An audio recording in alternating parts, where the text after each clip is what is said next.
Bonjour, bienvenue dans cette vidéo consacrée à la correction de l'examen de physique de la deuxième session. Commençons par le premier exercice qui parle d'électricité. On vous parle d'une alarme incendie qui doit être installée dans une maison. Alarme incendie constituée d'une part de détecteurs de fumée qui sont légendés avec un petit carré noir sur le dessin de la maison ici, et des détecteurs de chaleur qui sont légendés avec un petit triangle noir dans le dessin. Première question, on vous demande de déterminer les pièces dans lesquelles des détecteurs thermiques sont installés. Donc il faut détecter ici sur le dessin les petits triangles noirs et reconnaître que ceci c'est le garage et ceci c'est la cuisine et simplement répondre cuisine et garage. Ensuite, on vous donne une explication sur le fonctionnement d'un détecteur de chaleur. Donc le détecteur de chaleur va être équipé d'un thermistor et d'une LED. La LED, qui est donc une diode luminescente, rouge, doit simplement servir à témoigner du fait que l'alimentation électrique est bien là et donc doit être allumée en permanence. On vous donne une explication sur ce qu'est un thermistor. Alors le thermistor, c'est simplement une résistance variable, une résistance qui va varier avec la température. Il en existe deux types. Un thermistor à coefficient de température négatif, qui va avoir une résistance qui diminue quand la température augmente, et un coefficient de température positif, donc là, la résistance va augmenter quand la température augmente et donc diminuer quand la température diminue. On les représente de la manière suivante. Le coefficient de température négatif, vous voyez ici qu'il y a un petit moins, et pour le coefficient de température positif, vous avez ici le petit plus. Le symbole ici de la ligne diagonale indique que la valeur de la résistance varie d'une valeur haute à une valeur basse en fonction de la température. La question qu'on va vous poser, en fait, c'est de déterminer quel doit être le schéma électrique pour que l'alarme fonctionne comme il faut. C'est-à-dire que l'alarme se déclenche quand il fait trop chaud et il faut également que la diode luminescente soit allumée en permanence pour indiquer que l'alimentation électrique est bien branchée sur l'alarme. Et donc, on va vous proposer 8 schémas. Et il faut dire, soit si c'est OK, ça fonctionne comme il faut, ou bien si ce n'est pas OK. Et si ce n'est pas OK, il faut brièvement expliquer pourquoi. Donc prenons ces schémas un à un.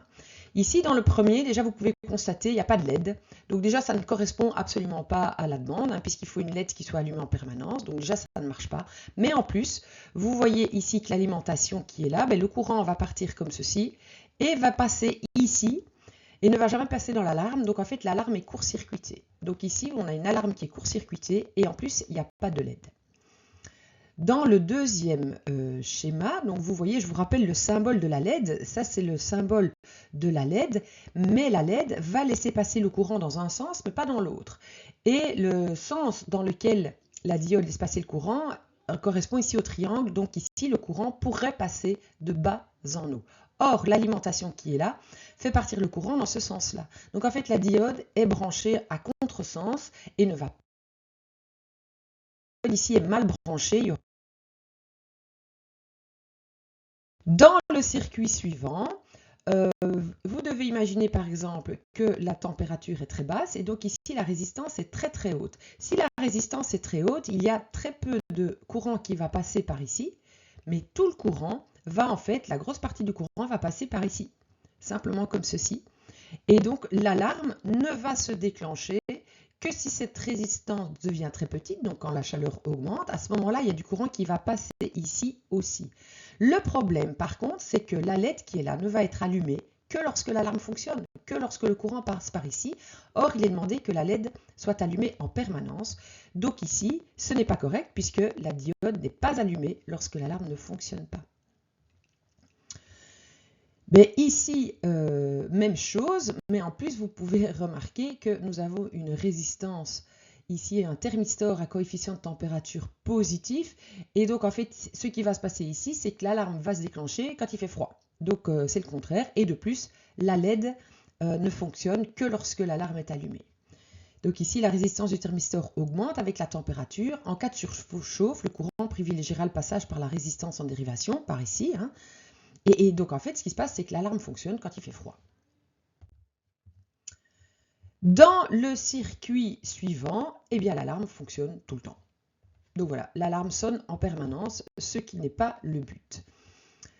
Dans le circuit ici, eh bien vous voyez que le courant va circuler comme ceci et puis va rencontrer la diode, mais à contresens. Donc en fait, le courant ne va pas passer par ici, mais va passer par ici tout le temps. Donc l'alarme sonne tout le temps et la diode n'est jamais allumée. Quand nous avons ceci, eh bien, le courant va passer par le thermistor et puis il va passer par ici le chemin le plus facile, c'est-à-dire le court-circuit, et l'alarme est totalement court-circuitée. Elle ne va jamais sonner. Et donc, puisque pour l'instant on a déjà trouvé 7 circuits qui ne fonctionnent pas, on se doute bien que le dernier il doit quand même fonctionner comme il faut. Et donc effectivement, vous voyez que le courant ici va passer par la diode dans le bon sens tout le temps. Et donc la diode est allumée en permanence. Et lorsque la résistance sera suffisamment petite, alors le courant passera également par ici, fera sonner l'alarme et passera ici par cette résistance qui est devenue petite lorsque la température est suffisamment élevée. Et donc ce circuit-là fonctionne comme il faut. L'exercice suivant concerne la pression hydrostatique. On vous parle d'un pont élévateur. Vous avez un petit piston ici, un petit piston P1 qui a un certain diamètre, 20 cm, donc il est tout petit. Et puis nous avons un plus grand piston P2 qui a comme rayon 1 mètre. Et ces deux pistons reposent sur de l'huile. Le but, évidemment, c'est de pouvoir soulever une voiture, ici, donc soulever une grande masse en exerçant une force réduite. Alors on vous demande d'énoncer le principe qui explique le fonctionnement de ce pont élévateur. Eh bien, le principe, c'est le principe de Pascal. Dans un liquide en équilibre, de masse volumique uniforme, la pression est la même en tout point du liquide, pour autant que ces points soient sur la même horizontale. Donc ça veut dire que la pression qu'on va avoir ici, à ce niveau-ci, sera la même qu'à ce niveau-ci. Et ça va être le point de départ pour pouvoir répondre à la deuxième question. On vous dit qu'il y a un véhicule de masse 1500 kg qui est placé sur le piston P2 et on vous demande de calculer l'intensité F1 de la force qu'il faut exercer sur le petit piston pour pouvoir maintenir ce véhicule à une hauteur de 2 mètres. Et donc le point de départ, c'est le principe de Pascal, que la pression en 1, c'est la pression en 2. La définition de la pression, c'est une force sur une surface. Donc la force exercée ici, F1 sur le piston 1, divisée par la superficie de ce piston, est égale à la force F2 exercée sur le piston 2, divisée par la superficie du piston 2. On vous demande de calculer F1, donc vous pouvez isoler le F1 dans cette équation, et vous pouvez remplacer par les valeurs numériques. Donc votre surface 1, c'est un piston qui est circulaire, hein, donc la formule c'est pi R1 carré, pour S2 c'est pi R2 carré, et la force F2 que nous avons ici, eh bien c'est le poids du véhicule, donc c'est la masse de la voiture multipliée par le petit g, par l'accélération gravitationnelle. On remplace partout par les valeurs numériques, faites bien attention, il y a un piège, hein, on vous donne les pistons ici avec un diamètre, le premier on vous donne le diamètre, le deuxième on vous donne le rayon. Donc faites bien attention d'utiliser le rayon dans la formule, pas le diamètre, et en plus, faites bien attention aux unités, ici vous avez des centimètres, vous devez mettre ces unités en mètres correctement, et donc faites bien attention que le rayon ici, R1, eh bien c'est 0,1. Donc pour les 10 cm de rayon que nous avons pour le piston. Pour le reste, pas de piège. Donc faites bien attention aux unités et faites bien attention à prendre le rayon calculatrice et vous obtenez votre réponse que la force à appliquer est de 150 newtons. N'oubliez pas de mettre les unités de la grandeur que vous calculez. Et puis on vous demandait une troisième question, de représenter sur le dessin cette force à l'échelle, et on vous précise l'échelle 1 cm par 50 newtons. Comme vous devez placer une force de 150 newtons, eh bien vous allez dessiner votre force ici verticale qui appuie sur le piston, et faites bien attention que la flèche que vous dessinez doit faire 3 cm de long pour respecter l'échelle qui est imposée. Troisième exercice, on vous parle d'une attraction de fête foraine. On a une nacelle qui pèse, qui a une masse de 10,5 tonnes et elle monte au sommet d'une tour située à 59 mètres avec une vitesse de 6,5 mètres par seconde que l'on peut considérer comme constante. Ça sera important pour la suite. On vous demande de calculer l'énergie potentielle de pesanteur de la nacelle quand elle est au sommet de la tour. Alors l'énergie potentielle, la formule c'est m fois g fois h. Vous avez toutes les infos puisqu'on vous donne la masse de la nacelle et on vous donne la hauteur à laquelle elle arrive. Donc vous pouvez très facilement remplacer par les valeurs numériques. Faites bien attention à utiliser les unités du système international. Donc cette masse qui vous est donnée en tonnes, ici 10,5, faites bien attention de l'indiquer en kilogrammes. petit g10 et la hauteur 59 exprimée en mètres. Vous faites votre calcul et vous obtenez donc 6 195 000 joules. Une énergie est exprimée en joules. Et on vous demande d'exprimer la réponse sous la forme d'un multiple d'unités SI comportant un minimum de 0. Et donc ça veut dire que vous devez utiliser les petits préfixes grecs. Et dans ce cas-ci, l'idéal, c'est de parler de kilojoules. Vous avez 6195 kilojoules et vous n'avez plus de 0 dans votre réponse comme il est demandé.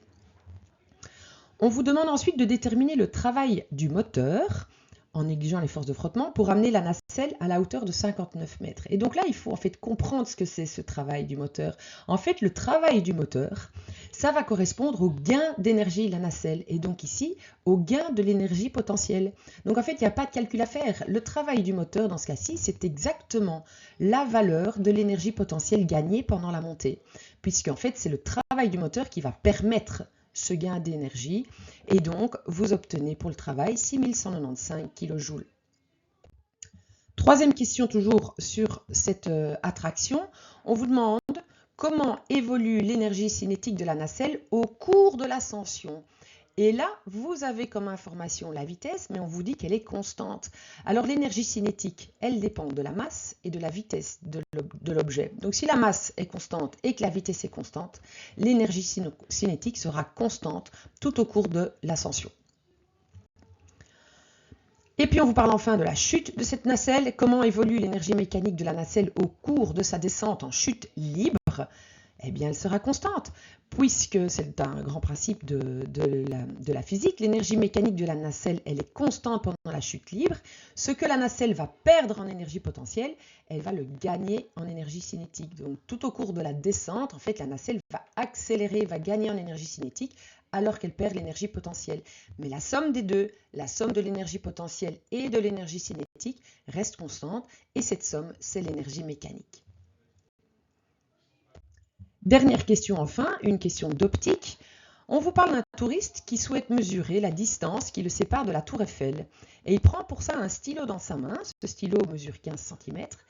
Et il le place devant son œil. Il s'arrange pour que le stylo masque entièrement la tour Eiffel. Et il arrive à faire ça quand il place le stylo à une distance de 20 cm de son œil. On vous demande de réaliser un schéma de cette situation en dessinant le stylo et les rayons lumineux qui passent par les extrémités de ce stylo. Et puis de placer sur le schéma les lettres de la distance D et de la longueur H.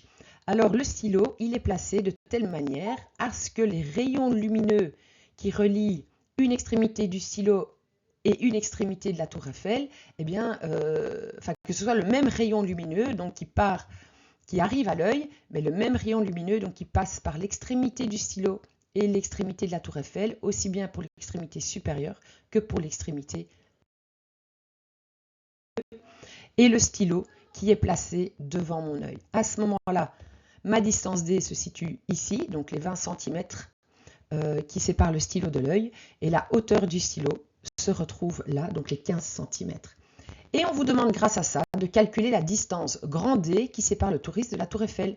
On vous précise pour ça la hauteur de la tour Eiffel qui est de 315 mètres. Alors c'est très simple parce que mathématiquement vous voyez ici des triangles semblables. Vous voyez un grand triangle rectangle et un petit triangle rectangle qui sont des triangles semblables. Et vous pouvez donc écrire les proportions qui existent entre les longueurs de leur côté. Donc vous allez avoir que le grand D ici divisé par le petit, eh bien c'est le grand H divisé par le petit h. Une fois que vous avez ça, ça va être très facile de calculer le grand D en isolant, en remplaçant par les valeurs numériques en unités du système international. Donc les centimètres doivent être convertis en mètres. Et à ce moment-là, vous trouvez que la distance est de 420 mètres. Voilà, j'espère que ces explications sont suffisamment claires pour vous. Je vous souhaite bonne chance à votre examen, bon travail et à très bientôt dans une nouvelle vidéo.